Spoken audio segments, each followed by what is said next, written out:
Well, hello, hello, hello. Greetings, greetings. How's everybody? Thank you so much for joining me on today. My name is Elaine, and I am here to host today's second series of Audacity of Obesity and Child Abuse. So this is if you haven't been following me, my name is Elaine, and I am on a GLP-1 weight loss and health journey, I like to say. And during this journey, I have noticed that there are a lot of things that we need to pay attention to that are directly or indirectly related to our GLP-1 journey. And I know that, I want to make this is going to be a very daunting video, kind of, but I do like to always add a little fun. So before we get started, I just want to say I want to give a huge shout out to my GLP support team, my girls who I love so dearly. I've been able to call on them and lean on them and just ask for advice and guidance on how to guide this whole process that we're doing, and they have been amazing. So I want to shout out Miss Taisha at Simply Taisha, and I'd like to give a shout out to Alonda. And I'll be posting everybody's stuff up here, so you'll get a chance to tap into them if you have not tapped into them. They're much better than me, trust me. But I just love what I've gleaned from them. I also want to tap out 2.0 Mommy. I We call her Jill. She will let you know her names, but her handle for YouTube is 2.0 Mommy. So Jill, and then last, Downsizing Diva, who is my soror and my friend. I feel like we've been talking almost every night, especially during the last week. And I'll just say that, and that's all I'll say. But we definitely have built a connection in this community. And Downsizing Diva, she is an amazing content creator too. So all of them, I just want to say thank you to each and every one of you. And I can't get through this night without you, because you have made a difference in my life. And um, so I said this was gonna be daunting, and I hope not. And I didn't even bring any tissues to the table tonight to even talk to you. And I'm crying before I even get started. So you know it's gonna be good. You just know it's gonna be good. But anyway, welcome to all my new subscribers. Welcome. If you haven't subscribed, please subscribe. This video will be about 30 minutes in length. So if you don't have time to watch it all in one sitting, please come back, especially if it speaks to you, because it's important that you take care of you, especially on this journey. So, got a few disclaimers I have to state in the beginning. First of all, this is a trigger disclaimer. The content of this video may be mentally or emotionally challenging. If you begin to feel some sort of sense of heaviness or that could be associated with personal experiences, it is recommended that you immediately discontinue viewing the content. Okay. Um, I also would like to speak to those who know me, my family, and my friends who have known me all my life. This was really hard for me to do today. I've been writing my script, and yes, I'm going to stick to a script. But I've been writing my script since last Friday or Saturday night. And in my preparing for today, I, I thought back on how some of my family and close friends who have known some of the things involving my past, but may not have known specifics. And so I say to you, I love you. And I thank you for being here for me all my life through the ups and the downs. And I'm sorry if this will catch you off guard today, because I know there are going to be some things that you just didn't know. And um, And I thank God for allowing me to be transparent in my walk with this process to becoming a healthier me. So remember, health is not just based on the physical aspects, but it's also based on your mental and your emotional. So I'm grateful to have this opportunity to share my story with you today.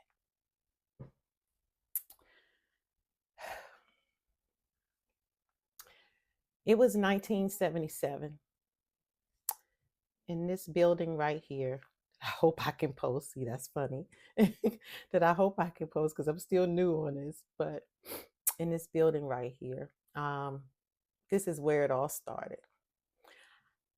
I was 9 years old and outside playing with my best friend who lived about 10 minutes away from me. And the time got away from me. And I knew that I needed to be in the house, but we were just having so much fun that night. I ran home, and when I got in, I approached my building. I was so scared because if anybody knows, when you're young and you played outside, your parents told you to do what? Come in before the street lights, right? So sometimes the street lights would catch us, and we know that. But we generally did not come in too much later than that.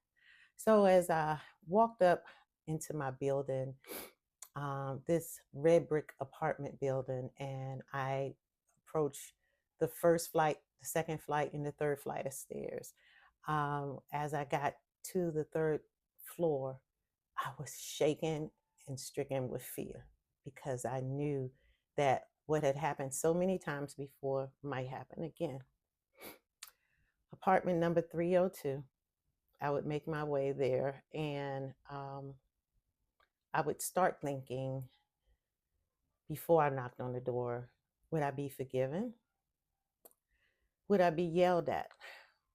Or would I simply be ignored and made to stay in this hallway waiting for her to get over her anger? Finally, I got the nerve to knock on the door, and immediately I could hear cursing and other explicit language being yelled throughout the apartment.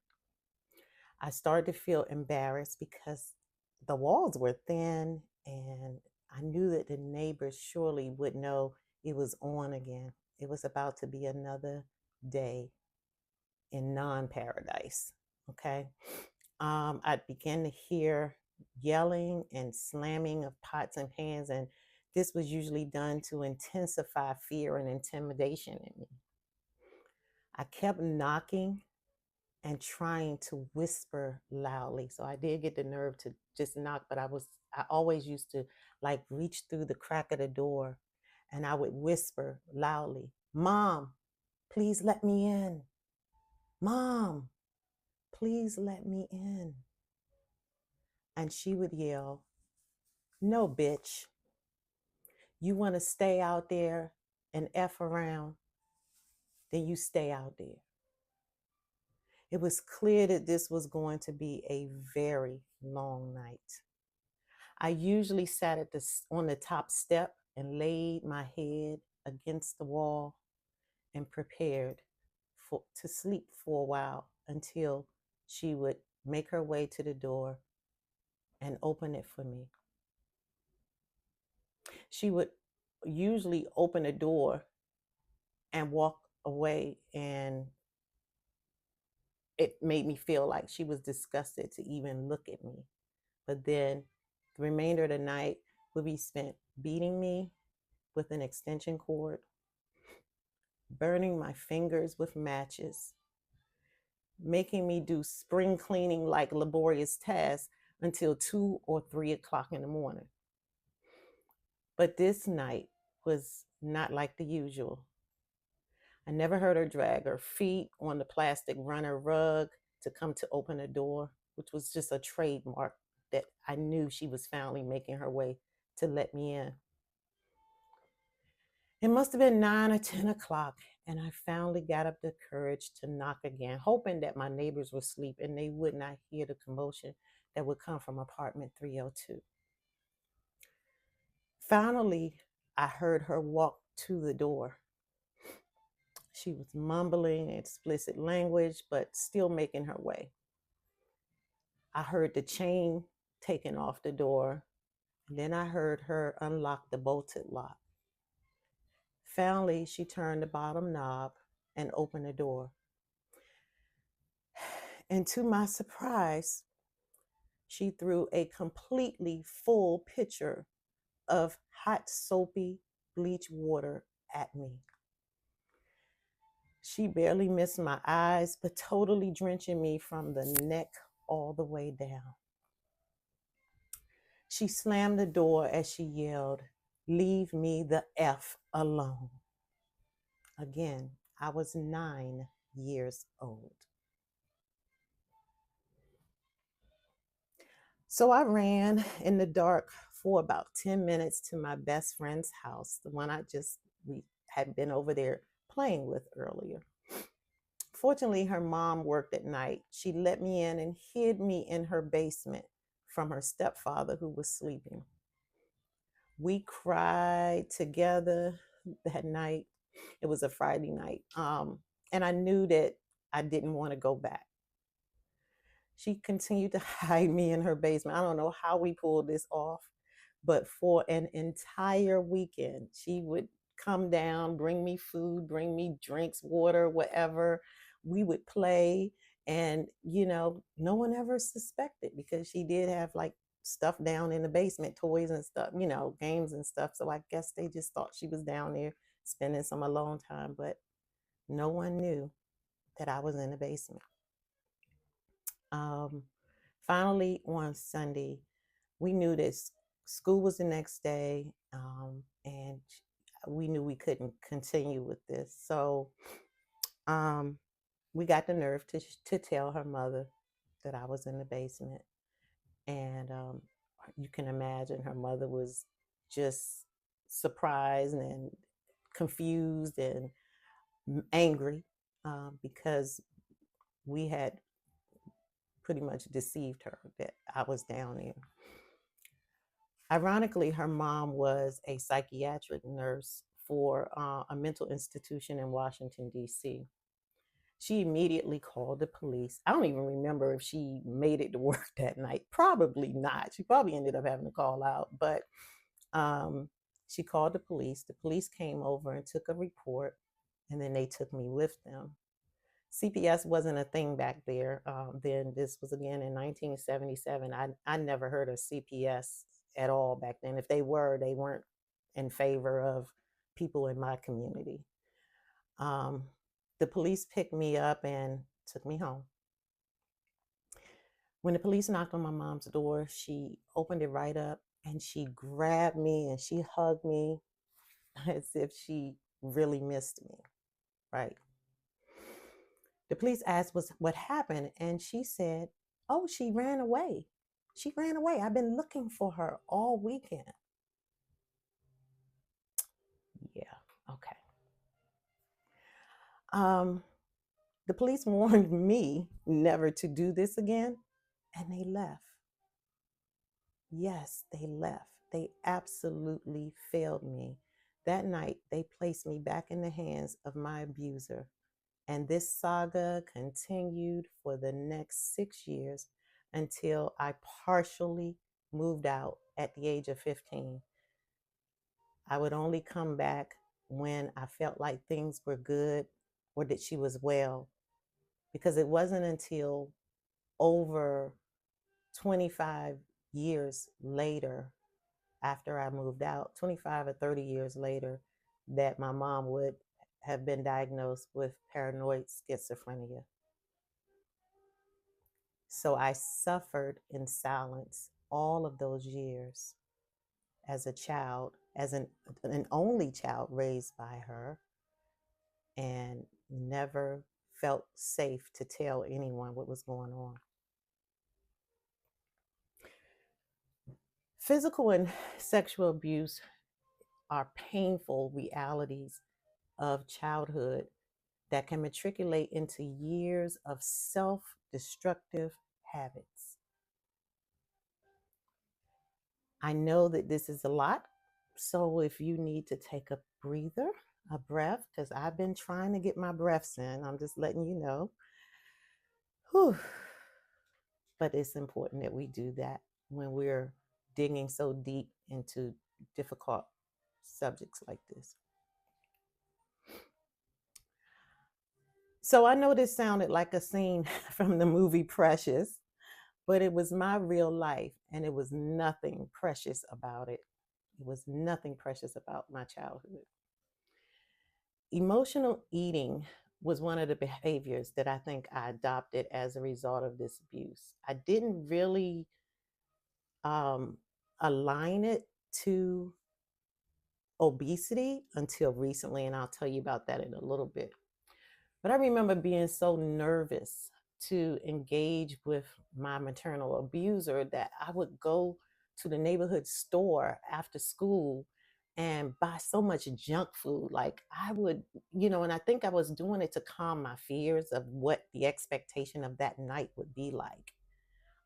So I would save up any money that I had or money that I begged people for because I really didn't get provided lunch money. I wasn't given free lunch at school, so I had to get money the best way I could. So that's another day's story. I would eat lemon pies, Twinkies, Suzy Q's, pickles, candy, and even cake mix. Yes, I said cake mix. Let me tell you what I would do. I would buy one of those Duncan Hines cake mix boxes and come, and I would go to like my next door neighbor. She and I used to always like, she would let me hang out over her house because I didn't have a key to let myself in the house. My mom did not allow me to come in the house. It was very rare. She would give me a key only if it was something that would be beneficial for her for me to be there.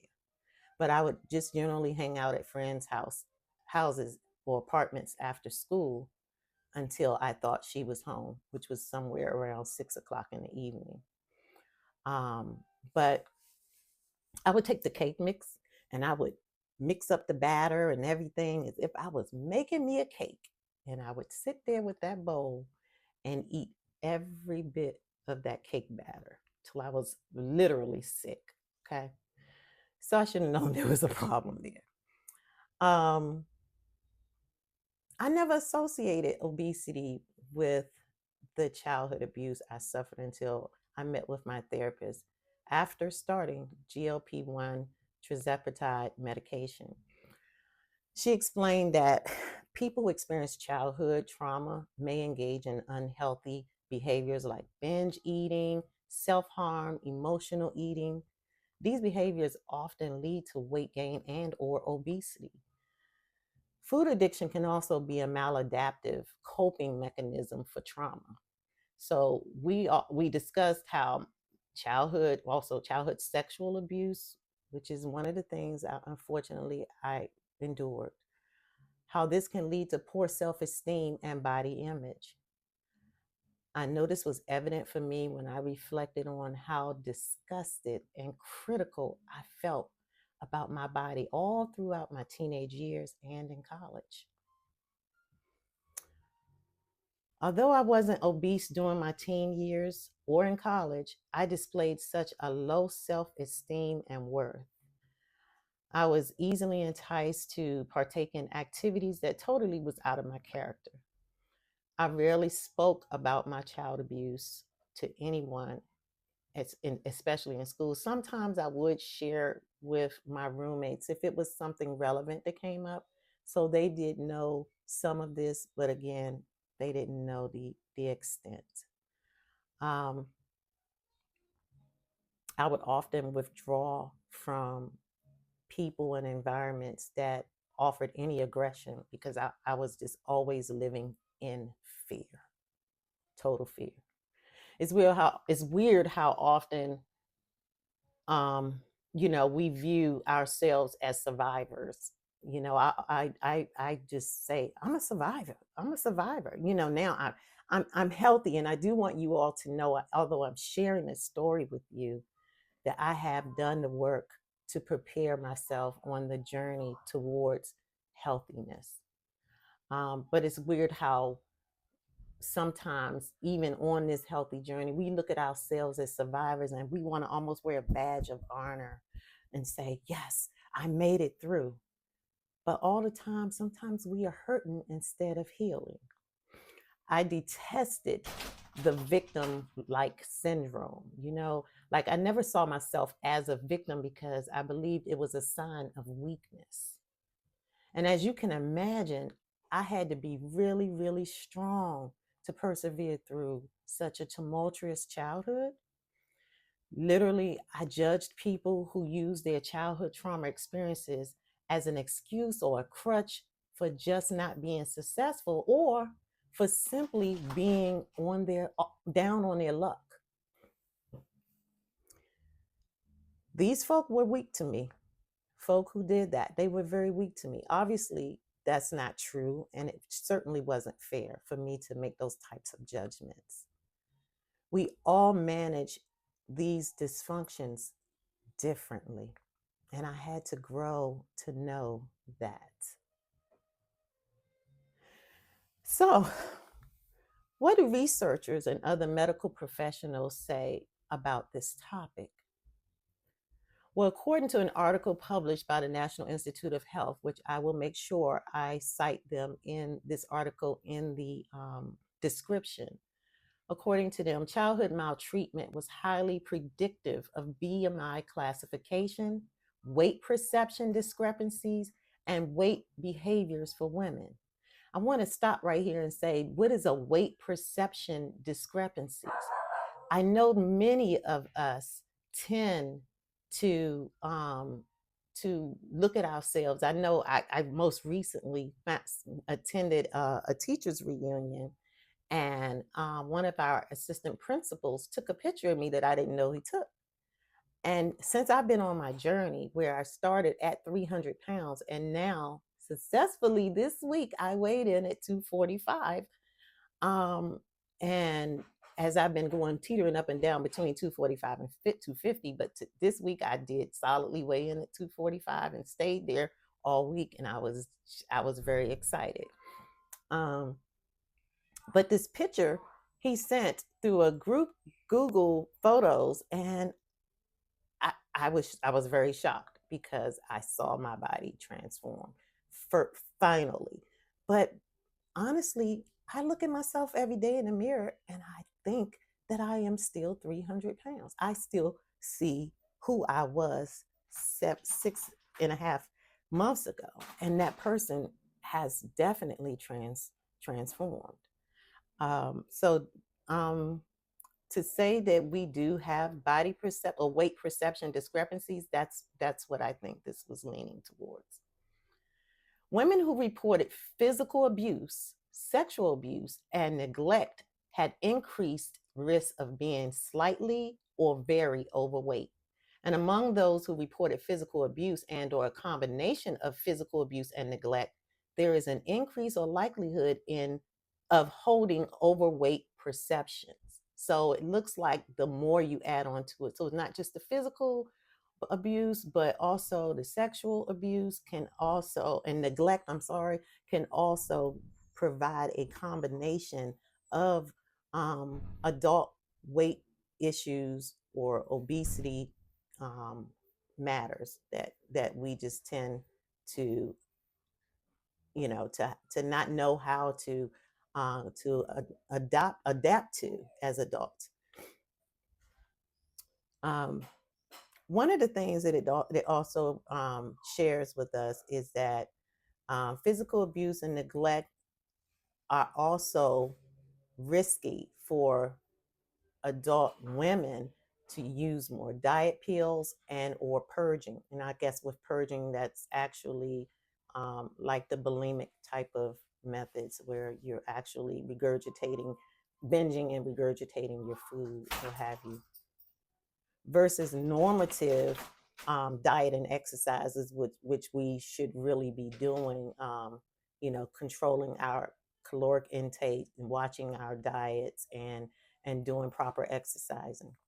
Those are the ways that we should normally do our weight control behaviors. A few videos ago, I addressed the various questions and remarks coming out of our GLP-1 community regarding the importance of engaging in therapy while on GLP-1 medications.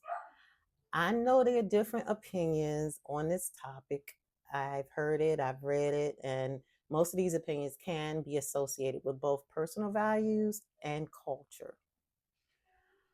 I promise you, therapy has allowed me to heal while looking at this second time around attempt to lose weight and understand my relationship with food through a different lens.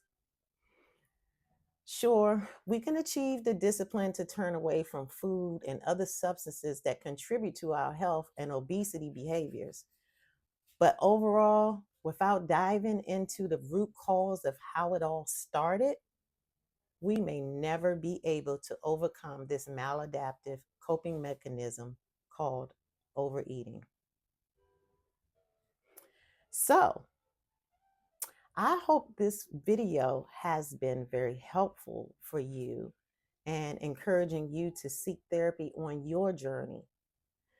Please, if anything that's been said today, or if this has caused you to have any thoughts or resurfacing anything in your own personal walk and experience, I do ask you, if you feel free, you can reach out to me. We can talk. I can direct you to some resources. I am going to put some resources also in the description for those who maybe this did cause a little triggering for you and you're saying, I really need to reach out. But I always want to recommend you first. You could start with, if you have your own personal health care insurance and most of your jobs have EAP services, they can get you started on the right path.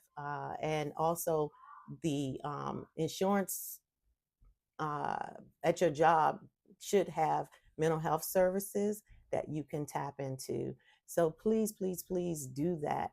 If those are not options and you require to utilize something on the community-based level, certainly I'm going to post some numbers where you can be placed in the right direction. I don't think any of us should go without getting the proper help. What is the use of shedding all of this weight, of becoming healthy, of creating better A1Cs, of losing high blood pressure, getting rid of high blood pressure, and putting our PCOS in shape and getting ourselves together, if it's not here, if we still don't have the mental capacity to survive and feel strong and not go back, because we don't want to go back. We don't want to go back.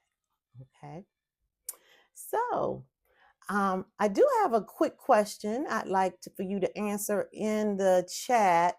If you could, I am considering doing a live to help us further engage in this topic where I can hear more from you. And of course, I wouldn't do that with having a proper help and support of someone who I think would be very good in helping us by moderating a healthy, engaged conversation.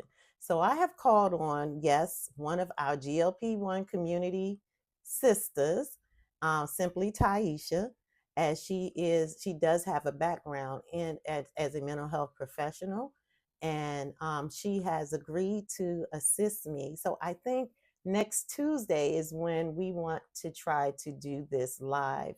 And that's normally Taisha's live night. So maybe this will just air on both of our pages, our channels, so that we can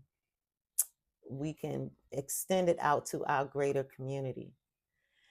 I will make sure I post a notice about that this weekend, and we will make sure we make that happen for you. But just give us a comment whether you would be interested in joining us that night, and it will be a live discussion with our chat.